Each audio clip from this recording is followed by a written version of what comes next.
اب بعض لوگوں کے ذہنوں کے اندر یہ خیال ہوتا ہے کہ جمعہ کی جو نماز ہے وہ صرف 2 فرض ہی ہے، اس کے علاوہ جو بھی ہے یا تو ان کا یہ خیال ہے کہ وہ نماز ہے ہی نہیں، یا بعض لوگوں کا یہ خیال ہے کہ جمعہ کے صرف 2 فرض ہیں، اس سے پہلے یا بعد میں جو بھی نماز پڑھی جاتی ہے وہ ظہر کی نماز ہے۔ حالانکہ اصل مسئلہ یہ ہے کہ جمعہ کی نماز کو اور ظہر کی نماز کو اکٹھا کرنا کسی صورت میں جائز نہیں ہے۔ ہم جس مقام پر رہتے ہیں آج کل تو دیہات بھی جو ہے ان کے اوپر بھی وہ شرعی مسئلہ لاگو نہیں ہوتا جو پرانے وقتوں کے اندر تھا، یعنی کہ آبادی اتنی تھوڑی، دور دراز گھر ہوتے تھے، اب تو جو گاؤں ہیں وہ بھی شہر کی صورت اختیار کر چکے ہیں، تو وہاں پر بھی اب یہی صورتحال جو ہے وہ یہی مسئلہ لاگو ہوگا کہ اگر کوئی شخص جمعہ کی نماز پڑھنے کے لیے آتا ہے تو وہ شخص جمعہ کی نماز کو اس انداز میں پڑھنے کے لیے آئے، یہ ذہن کے اندر بٹھا کر آئے کہ جمعہ کی نماز جو 2 فرض ہیں وہ بھی جمعہ کے ہیں اور اس سے آگے پیچھے جو سنتیں ہیں وہ بھی جمعہ کے ساتھ ہی ہیں۔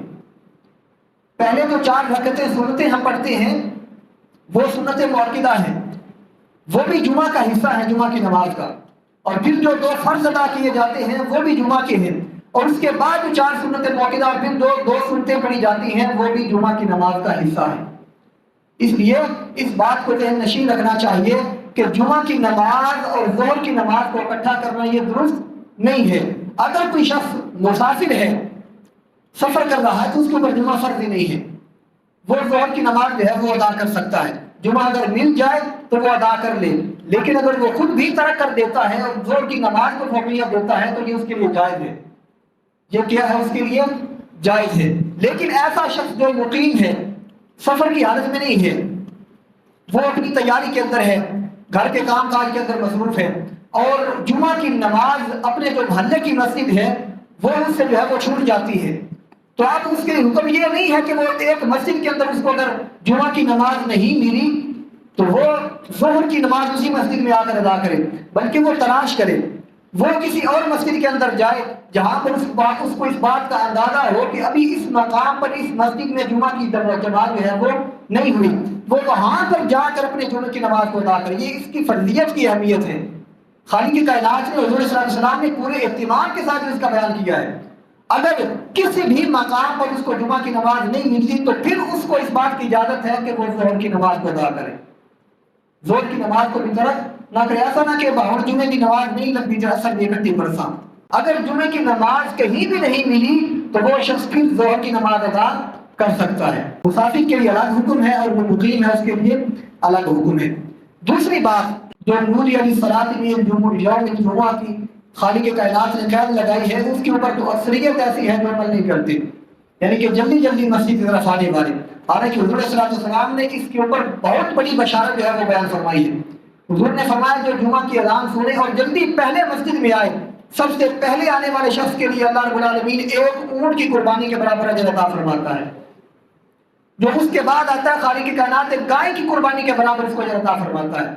جو تیسرے نمبر پر آنے والے ہیں خالق کائنات اس کو ایک مینڈے کی جو قربانی ہے اس کے برابر اجر عطا فرماتا ہے، اور پھر اس کے بعد آنے والا جو شخص ہے اس کو ایک مرغی جو ہے اس کے برابر اجر اور ثواب ہے، اور جو آخری کے اندر آئے اس کو انڈا صدقہ کرنے کے برابر اجر اور ثواب دیا جاتا ہے۔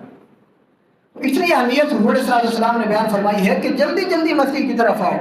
ہم اذان کا دوسری جو اذان ہے اس کا انتظار کر رہے ہوتے ہیں کہ مؤذن صاحب اذان دیں اور ہم جلدی سے ٹھپ اپنی شٹر کو کلوز کر کے مسجد کی طرف جا کر صرف 2 فرض پڑھے اور بتر ہو جائے۔ نبی کریم صلی اللہ علیہ وآلہ وسلم نے ہمارے لیے جو احکامات اس حوالے سے بیان کیے ہیں یہ اس لیے نہیں ہے کہ ان کو چھوڑ دیا جائے، ان کو ترک کر دیا جائے، اس کی اہمیت کو نہ سمجھا جائے، بلکہ یہ اس لیے ہے کہ یہ خاص دن جو خالق کائنات نے ہمیں عطا فرمایا ہے اللہ کی بارگاہ میں اتنی قدر و منزلت کا حامل ہے کہ رب خود کہہ رہا ہے کہ تم اس کاروبار کو چھوڑ کر میرے دروازے پر آؤ تاکہ میں تمہاری جھولیوں کو اپنی رحمت سے بھر دوں، تمہاری جھولیوں کو اپنے رحمت سے بھر دوں۔ تو دنیا داری کو چھوڑ کر اللہ کی رحمت کو اپنے دامن میں سمیٹنے کا حکم خالق کائنات نے دیا ہے، اور اگر ہم اس کے اوپر عمل کریں گے تو یہ خسارے کا سودا نہیں ہے، یہ بڑے وارے کا سودا ہے۔ تو دوسری چیز جو ہے وہ جمعے کے خطبے کے حوالے سے ہے کہ جمعے کا خطبہ جو عربی کا ہے وہ سننا واجب ہوتا ہے۔ جو آ جائیں، جو مسجد کے اندر آتے ہیں ان کے لیے جمعے کا خطبہ سننا کیا ہے؟ واجب ہے۔ اس لیے دوسری اذان جو ہے اس سے پہلے پہلے ہر مسلمان کو کوشش کرنی چاہیے کہ وہ مسجد کے اندر تشریف لے آئے، تاکہ وہ جمعے کے خطبے کو جو ہے وہ پورے اہتمام کے ساتھ، پوری یکسوئی اور توجہ کے ساتھ امام کے خطبے کو سنیں، اور اس کی جو اہمیت ہے، اس کی جو قدر و منزلت ہے، اور جو اس کے اوپر اجر اور ثواب ہے، اس کو بھی اپنے دامن میں جو ہے وہ سمیٹ لے۔ اب اس حوالے سے جو بنیادی بات ہے جمعہ کے خطبے کے حوالے سے، میں نے پہلے بھی کئی مرتبہ آپ سے عرض کیا اور اب بھی یہی عرض جو ہے وہ کروں گا آپ سے کہ اس حوالے سے ہمارے ذہن کے اندر باتیں جو ہے وہ ہمیں بتائی بھی جاتی ہیں، لیکن نہ جانے کیوں شریعت کی باتیں ہی ہمارے ذہن سے نکل جاتی ہیں۔ باقی باتیں ہم کئی سال پہلے جو ہے وہ اگر کوئی ہمیں یاد کروا دے یا خود کوئی ایسا واقعہ پیش آ جائے تو فوری ہمارے ذہن کے اندر آ جاتی ہے، لیکن شریعت کے حوالے سے اگر کوئی بات ایک ہفتہ پہلے بتائی جائے تو دوسرے ہفتے ہم اس بات کو بھول جاتے ہیں۔ یہ ہماری دین سے دوری ہے۔ تو میں آپ سے کئی مرتبہ پہلے یہ عرض کر چکا ہوں کہ جو جمعے کا خطبہ ہے عربی کے اندر جو دوسرا دیا جاتا ہے، یہ بھی نماز جمعہ کے قائم مقام ہی ہے، بلکہ یہ جمعہ کی جو نماز ہے اسی کا حصہ قرار دیا گیا ہے۔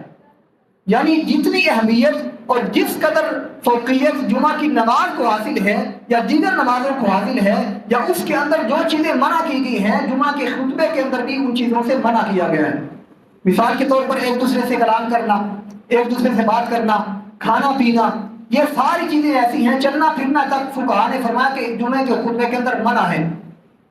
اور نبی کریم علیہ السلام نے یہاں تک ارشاد فرمایا اذا قلت لصاحبک انصت فقد لغوت، کہ جب تم نے اپنے ساتھی سے جمعہ کے دن خطبے کے دوران یہ کہا کہ تم خاموش رہو، کوئی بات کر رہا تھا، حالانکہ یہ شرعی مسئلہ ہے جو آپ اسے بتا رہے ہیں کہ بھائی خاموش ہو جاؤ، جمعے کا خطبہ ہو رہا ہے، اس کے اندر کلام نہیں کرتے۔ ظاہراً یہ عمل اچھا ہے، لیکن حضور صلی اللہ علیہ وسلم نے فرمایا یہ اس نے لغو بات کی ہے۔ تو جمعے کے خطبے کے دوران شرعی مسئلہ بتانا بھی ساتھ والے کو جائز نہیں ہے۔ یہ بات پورے اہتمام سے، پوری توجہ سے سنیں کہ جس وقت جمعے کا خطبہ ہو رہا ہو، حضور صلی اللہ علیہ وسلم کا نام نامی اس میں گرامی آئے تو دل کے اندر درود پڑھنے کی تو اجازت ہے، دل کے اندر تسبیح اور تحمیل پڑھنے کی تو اجازت ہے، لیکن زبان سے اس بات کا بھی اقرار کرنا جائز نہیں ہے۔ پوری توجہ اور یکسوئی سے سنیں، جس طرح قرآن کے بارے میں ہے نا اذا قرئ القرآن فاستمعوا له وانصتوا لعلکم ترحمون، جب قرآن کی تلاوت کی جائے تو تم توجہ سے سنو، خاموشی سے سنو، تاکہ تمہارے اوپر اللہ کی رحمتوں کا نزول ہو۔ چونکہ خطبہ بھی ایک ایسے ہی جو ہے وہ چیز ہے جس کے اندر قرآن کی آیات ہوتی ہیں، اس کے اندر حضور صلی اللہ علیہ وسلم کی احادیث ہوتی ہیں، تو اس لیے اس کو اتنی اہمیت حاصل ہے کہ حضور نے ساتھ بیٹھنے والے بندے کو خاموش کروانے والے کے بارے میں فرمایا کہ وہ بندہ لغو بات کر رہا ہے۔ تو اس لیے جب جمعے کا خطبہ ہو رہا ہو تو بالکل مکمل یکسوئی کے ساتھ امام کے الفاظ کی طرف توجہ دیتے ہوئے اس خطبے کو سنیں، اور کسی بندے کو کوئی ایسی بات نہ کہیں جو خطبے کے منافی ہو، بالکل ایسی حرکت نہیں کرنی چاہیے۔ اور دوسری بات، میں نے کئی بار آپ سے پہلے یہ بھی عرض کیا کہ جس وقت خطبہ ہو رہا ہو یا جمعے کی دوسری اذان ہو رہی ہو، میں نے پہلے آپ سے عرض کر دیا کہ جمعے کی اذان جو دوسری ہے اس کا جواب دل کے اندر تو دے سکتے ہیں، لیکن زبان سے اس کا جواب دینا جائز نہیں ہے۔ اور جب نام نامی اس میں گرامی اس میں محمد آئے تو اس کے اوپر اگر درود پڑھنا ہے تو دل کے اندر پڑھیں، زبان سے وہ بھی نہیں پڑھ سکتے۔